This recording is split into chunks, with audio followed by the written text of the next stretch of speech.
the scamdemic and the years since its rollout, if it did one thing, it woke a lot of people up to the fact that our medical system is nothing like what we have been told it is. And we've all been lectured about how we have the most advanced, the most life-saving medical system in the world, and that even if you go bankrupt trying to stay healthy, trying to stay alive, you should be thankful because, you're receiving better, more compassionate care than you would anywhere else in the world. But years like 2020 and 2021 and each year since have flipped that narrative upside down. With the dawn of the scamdemic, the American people were thrust into a situation where they were propagandized with medical fiction. They were told to cower in fear at the sight of a cough or a sniffle. And they were told that if they didn't feel 100% healthy, 100% of the time, that they should go to the emergency room where they could be diagnosed with COVID-19, and people did this. And then they died. They weren't dying at home. They weren't dying in the streets. They were dying in hospitals. They were committed to these kill camps, and they were strapped to beds with breathing tubes down their throats, IVs in their arms. They were pumped full of sedatives. They were pumped full of Remdesivir. And most of these people ended up dead. People all across the country died in hospitals and in nursing homes under the care of so-called doctors and nurses, as the actual patients and their family members were barred from making their own medical decisions. People were being pumped full of deadly pharmaceuticals like Remdesivir, we just talked about that a second ago, and they were banned from taking ivermectin and hydroxychloroquine. They were being kept away from the patients. They weren't allowed to try these things. But they were being hoarded by doctors for personal use. And then along came the jab, the vaccine as they called it. And then the carnage really kicked into high gear. Deaths have skyrocketed. Diseases like myocarditis went through the roof. Young people developed turbo cancers, and we've been told that this was just normal, that this has been the way it was all along. And today, nothing has changed. People are still suffering, still dying because they were lied to about the safety and efficacy of a biological warfare weapon that was sold to the public as a vaccine. We have the patent. The pegylated lipid nanoparticle is patented as a weapon of biowarfare, and it exists in every one of those vials. And as far as vaccines go as a whole and their impacts on the health of the American people, it's not just the COVID shot that we need to be paying attention to. It's every single one of them. Especially when we're talking about the vaccines that are shot into our children. I mean, from the day that American children are born, they're being poked and prodded by Big Pharma and the Western medicine industrial complex and their needles full of mystery juice. Our next guest is the founder and medical director of the Medical Alliance for Health Span and Awareness, with over 25 years of clinical, academic, and leadership experience in the medical field, leaning on evidence-based treatment options, natural remedies, and practical prevention. And so now for more discussion on all of this, we're joined by Dr. Jay Bernstein. Jay, thanks a lot for coming. Appreciate you being here. Thanks, Stu. I really appreciate it. And I totally agree with everything you're saying. I was really into the COVID vaccine stuff at the time it was happening. There's so much that's come out, but I've sort of taken upon myself to really go into all the other vaccines, which is, I think, way underreported. And that's what I kind of want to talk about real quick. Yeah, I mean, you're the star of our docuseries, Vaccination, which is airing at stewpeters.tv, and you've gone through an analysis, a study of every single one of the vaccines that exists on the CDC's recommended childhood schedule and the things that our audience is learning. I mean, it's horrifying. It's chilling. Right. I wanted to just sort of add to that a little bit, the docuseries Vaccination. Yeah. There's one article I didn't mention. I'd like to just quickly hit on it right now. Go ahead. It's an article published in the New England Journal of Medicine, and that's what it looks like right there. It was published in November 2002. And this article was, first of all, New England Journal of Medicine is like the creme de la creme in scientific journals. But so you think it'd be, all the articles would be very high quality. This one is horrendous. It's not a valid study at all. There's a table that was published by Dr. Peter McCullough and Nick Holscher, and I'll just run down some of the problems of the study, which I reviewed myself, and I totally agree. In this article, just by looking at the data that they publish, there is some discussion that I've heard regarding the fact that even some of the data that they used wasn't even that accurate. But of the data they used, they published it. There's underreporting of the autism rates, way underreporting. Okay, there's over adjustment of the confounders. That's a statistical way of really changing the data, which is unethical. There's a bias called immortal time bias, which miscounts the exposures and disrupts the basic rules of causality. There's something called p-hacking, which is also called data dredging. There's misclassification of exposures. There's a conflict of interest.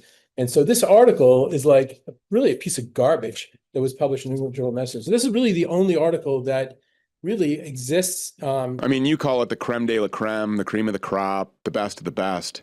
I don't believe any of these people. I'm just going to keep it real. New England Journal of Medicine, I don't care who it is, it's publishing any of this stuff. If they're recommending neurotoxins and heavy metals and weapons of biowarfare for my children to be injected with, what they deserve is extreme accountability.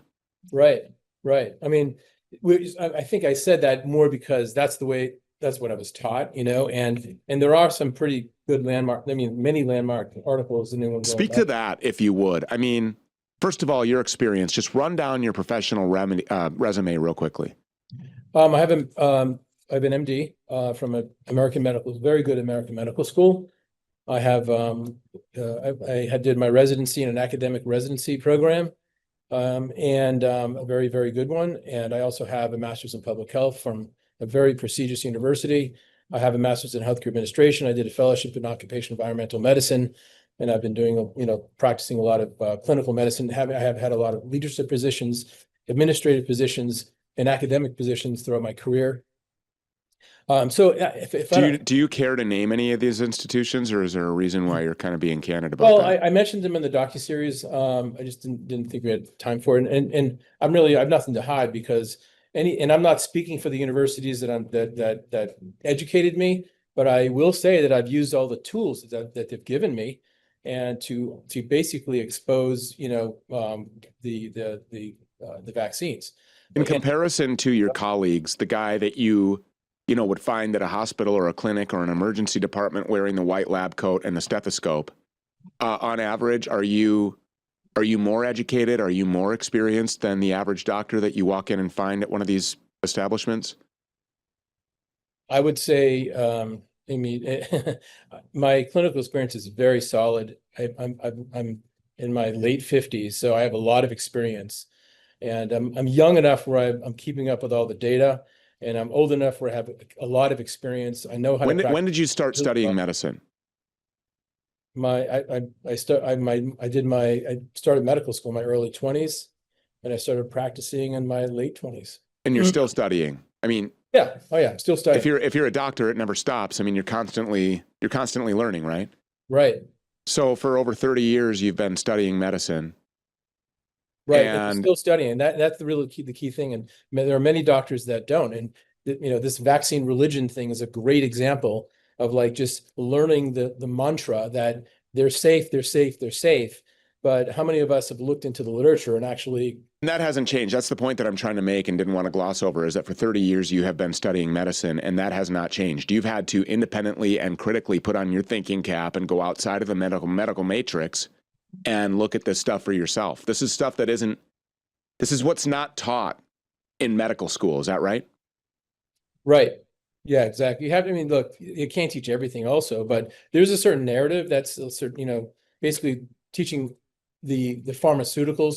There's really the only answer to all the problems that people have, the diseases that we're treating, is procedures and pharmaceuticals. All the treatments, the natural treatments and the other exercise and other things that actually help people, it's not really focused on. It's not, and much of it's not even taught at all, actually. I know that all that stuff is good, and everybody's kind of innately born with, that wisdom, knowledge, whatever. You exercise, you're going to be healthy. You eat right, you're going to be healthy. You don't drink alcohol or do drugs, you're going to be healthier than those that do. I mean, that's all kind of just common sense stuff. Right. But what I'm saying is that they promote things knowingly that are actually dangerous and deadly for our children. Right. And they do it because this is what they have been programmed to do. Yeah, that's right. That's exactly right.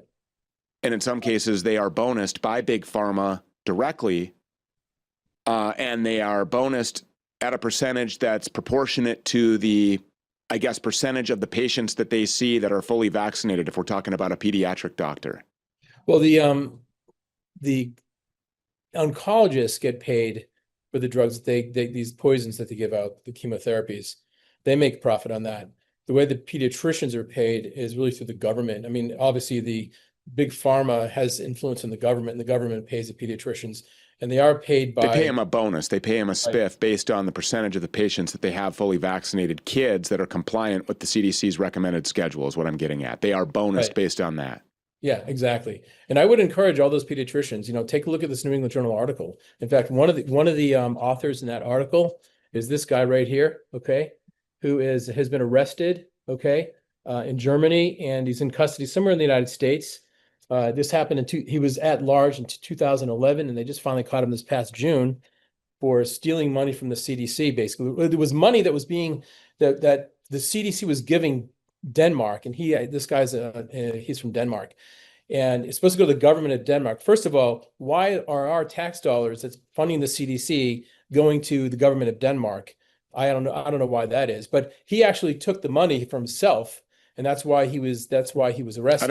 I don't know if you've noticed this, but taxpayer dollars from Americans' pockets are going to virtually every other nation except for ours. Right. Yeah, it shouldn't be happening at all to any nation. I agree. But that's one of the authors in this article. So I encourage anybody who's a medical person, pediatrician, look at this article, look at the problems that I mentioned, and then in addition to the fact that one of the authors is this criminal, basically.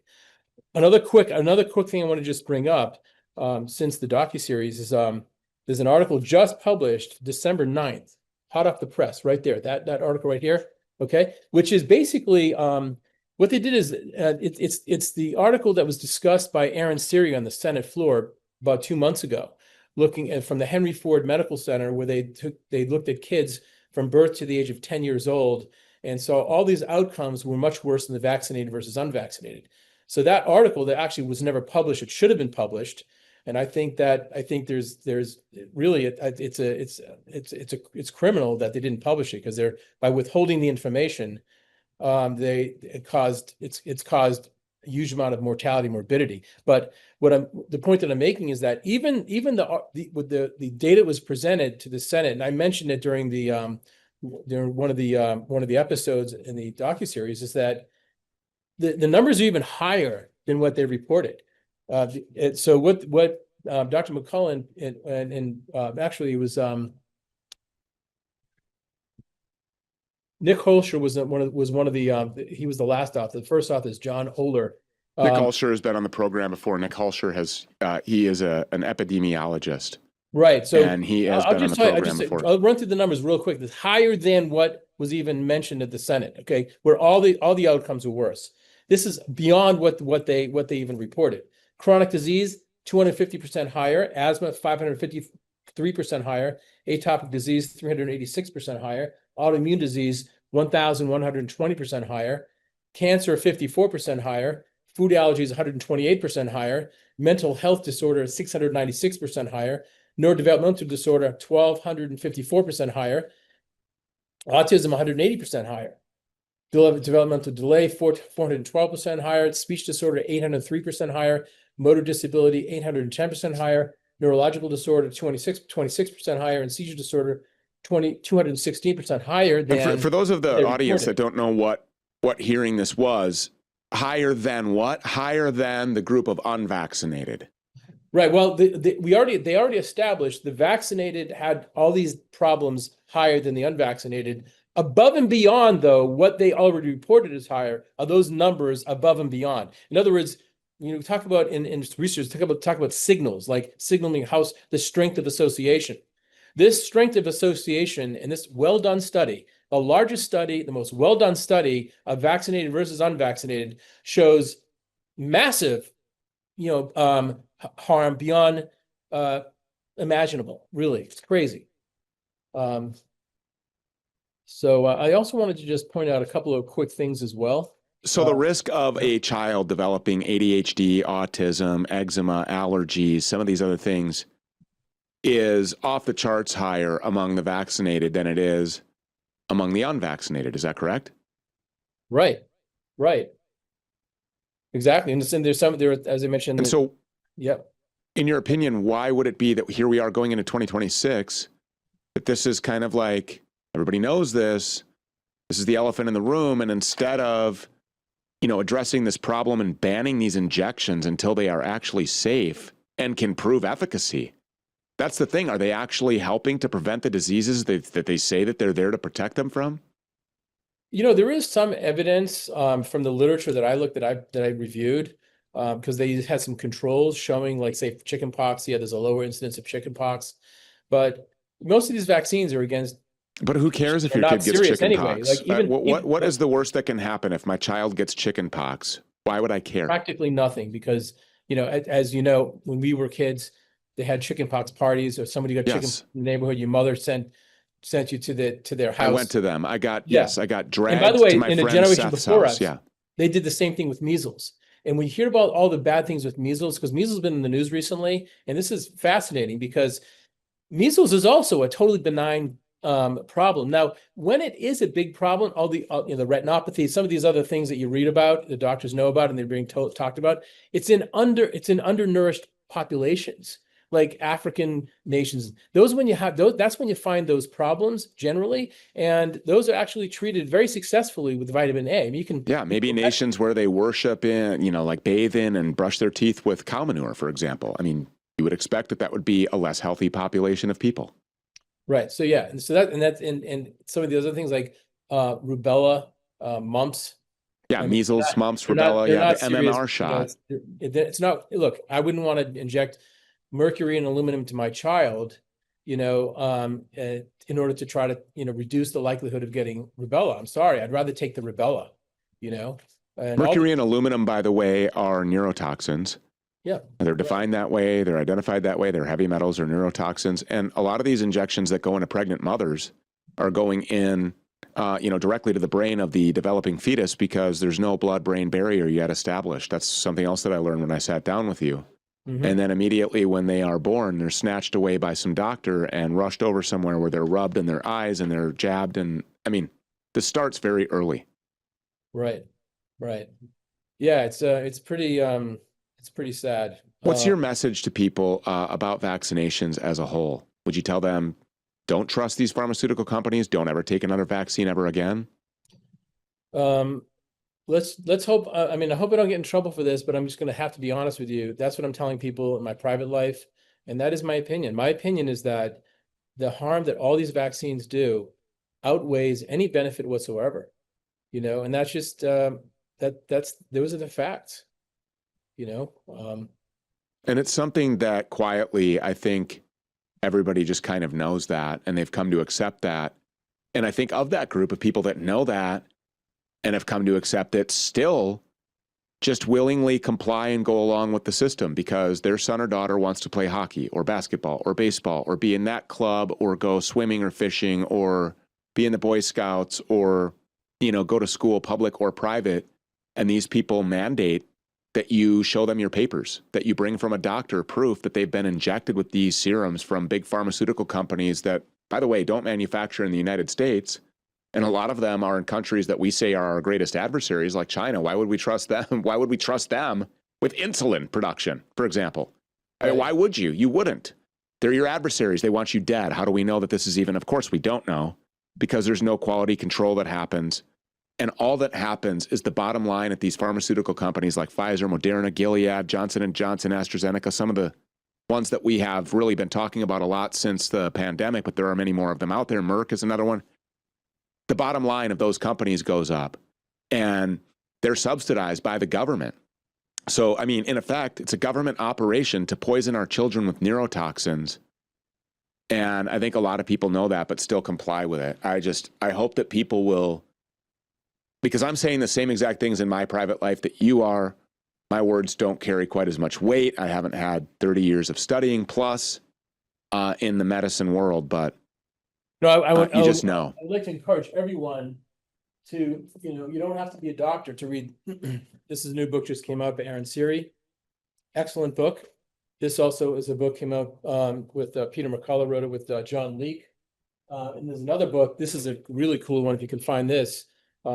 This is from the 1960s, 70s, and 80s. All the data in the scientific literature, as well as in other publications.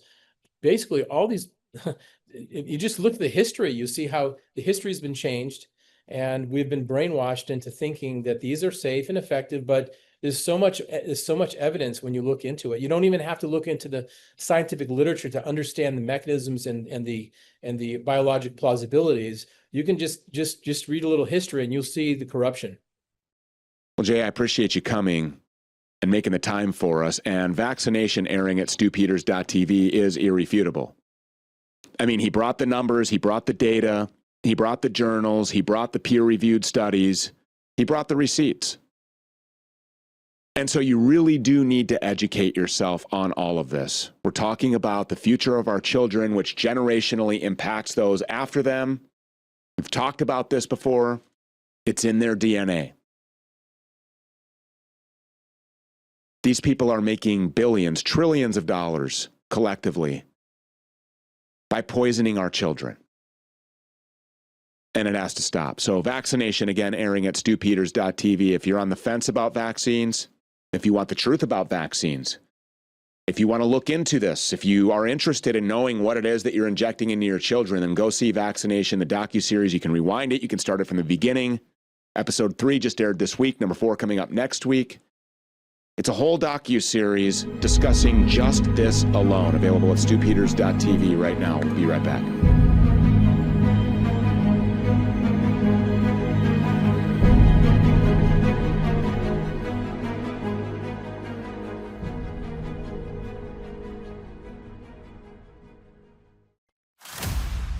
These researchers found was that vaccinated children had 4.29 times the rate of asthma, 3.03 times the rate of atopic disease, 5.96 times the rate of autoimmune disease, and 5.53 times the rate of neurodevelopmental disorders. A number of different diagnoses, including diabetes and ADHD, and a number of them. In the unvaccinated group, there was 0. In other words, all these chronic diseases that we're accepting, the reality is maybe 99% of them don't have to exist in children. That's not the way God made us. They looked at over 47,000 Medicaid claims between 1999 and 2011. Those who were vaccinated versus unvaccinated, I say an odds ratio would be like 2.81 to 1. So that would be 181% increase. Epilepsy seizures, 252%. Learning disorders, 581%. If you look at all these different diagnoses, they're all higher. For example, I'll just give you one example. Learning disorders in the full term is 581%. In the preterm, the ones who are vaccinated, 884% increase. Every single vaccine has an excipient that is a human toxin. Human toxin. Human toxin.